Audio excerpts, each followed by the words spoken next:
In this podcast episode, Joe Rogan speaks with Francis Foster and Konstantin Kisin, two British comedians and podcasters known for their insightful and often unfiltered conversations on social, political, and cultural issues.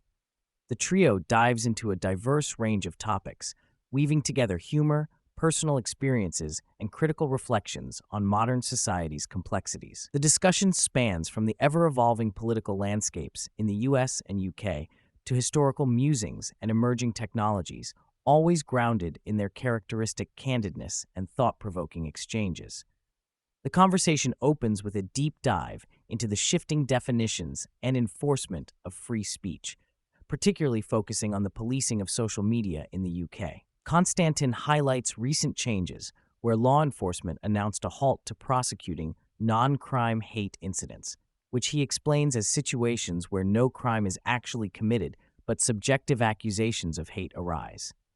Despite this policy, the police intend to monitor and record these incidents, creating a gray area rife with potential for abuse.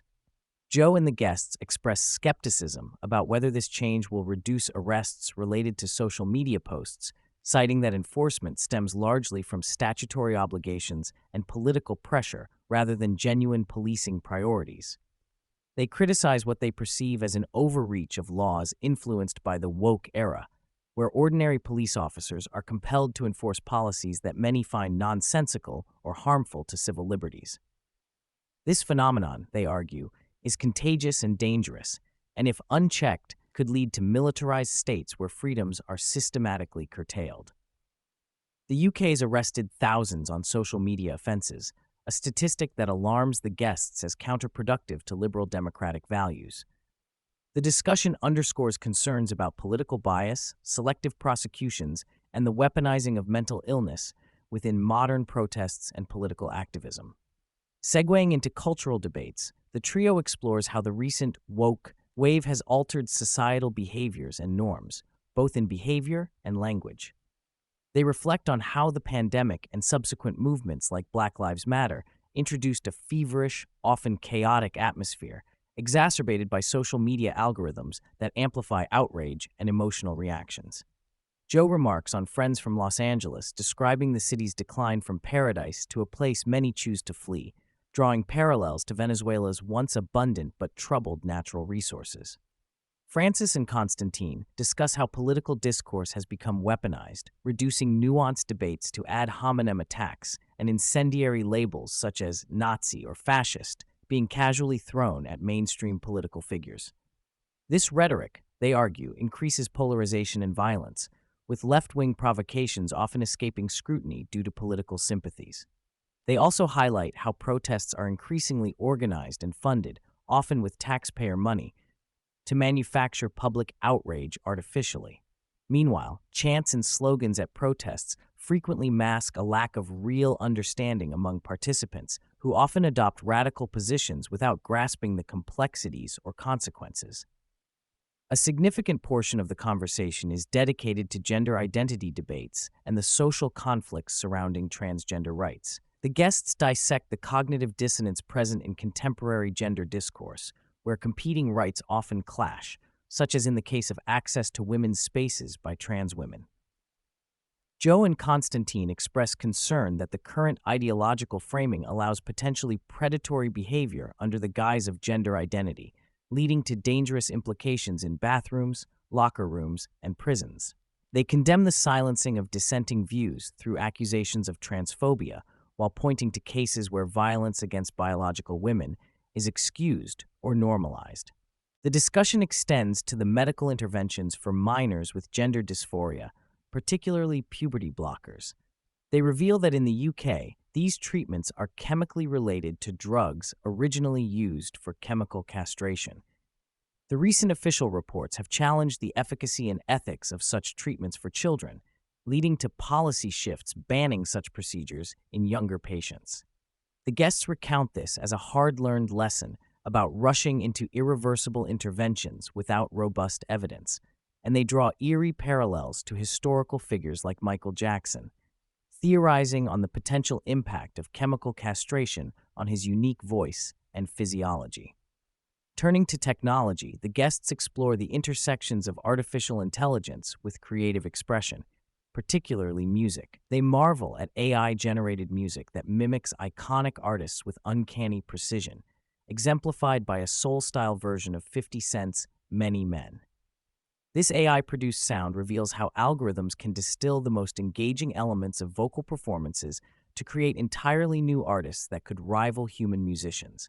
Joe points out that while AI may replicate styles and generate content, the unique human perspective, born of lived experience, cannot be fully replicated or replaced.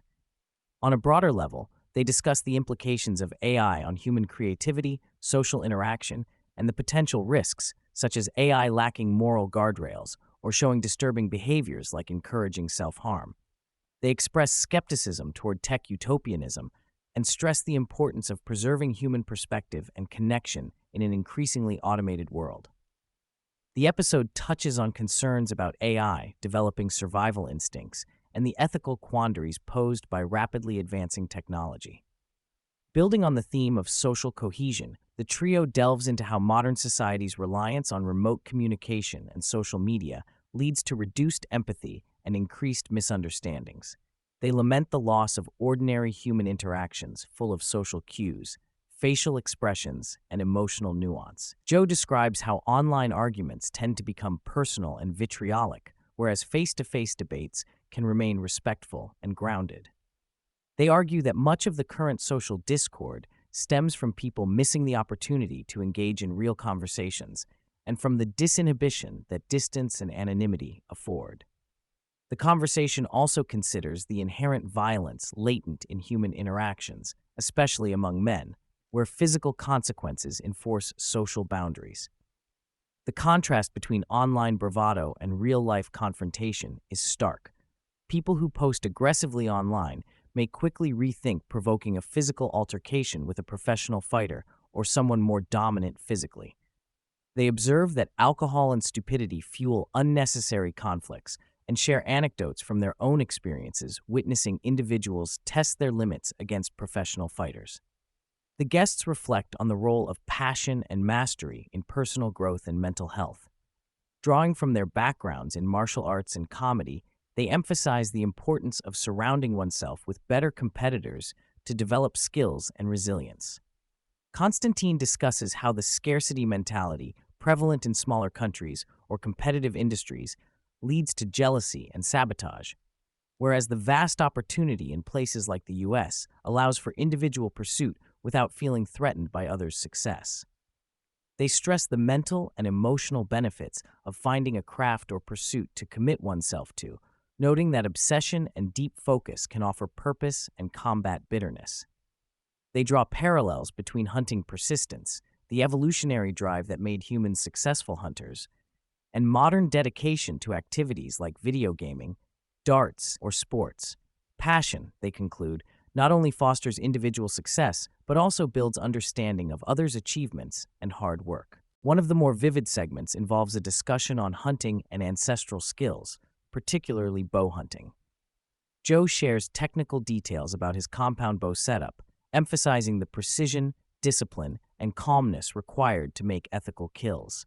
He contrasts modern compound bows with traditional and recurve bows, highlighting how advances in technology have improved accuracy and lethality while retaining a primitivist connection to ancestral hunting methods. They discuss how hunting is not just about physical skill, but mastering adrenaline and emotional control, akin to the focus of an assassin.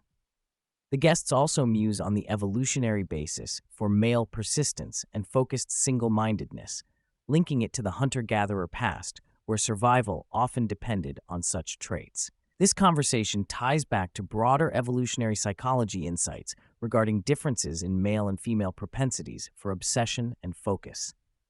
Shifting from human evolution to animal cognition, the trio explores fascinating facts about various intelligent species.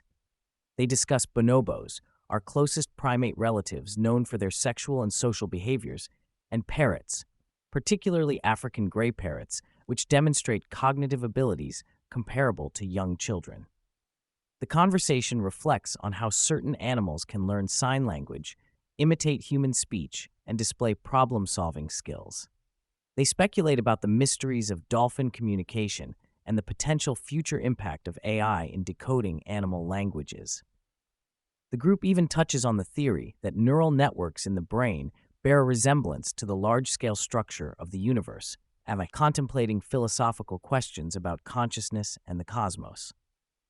In a more speculative and mystical vein, the guests delve into the enigmatic phenomenon of crop circles, many of which display intricate fractal patterns like the Mandelbrot set.